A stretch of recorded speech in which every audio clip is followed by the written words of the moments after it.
नमस्कार. आपणा सर्वांचे खूप खूप स्वागत आहे.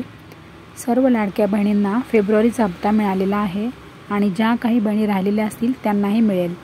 12 तारखेपर्यंत जवळजवळ 100% सर्व लाडक्या बहिणींना फेब्रुवारीचा हप्ता हा मिळणार आहे.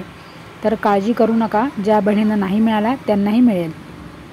त्याप्रमाणेच मार्च महिन्याचा हप्तासुद्धा सर्व लाडक्या बहिणींना लवकरच जमा होणार आहे, लवकरच मिळणार आहे आणि त्याची स्वतः आदिती तटकरे या तारीख सांगत आहेत मोठ्या व्हिडिओमध्ये. त्यामुळे तुम्ही लवकर जाऊन मोठा व्हिडिओ बघा, म्हणजे त्यामध्ये स्वतः त्या लाईव्ह बोलत आहेत महिला व बालविकास मंत्री आदिती तटकरे. तर मार्चचा तुम्हाला लवकरच हप्ता येणार आहे. फेब्रुवारीच्या हप्त्यासारखे पुन्हा तसं नाही होणार, उशीर नाही होणार. मार्च महिना हा आपला सुरू आहे आणि आज मार्च महिन्याची 12 तारीख आहे आणि तुम्हाला लवकरच मिळेल.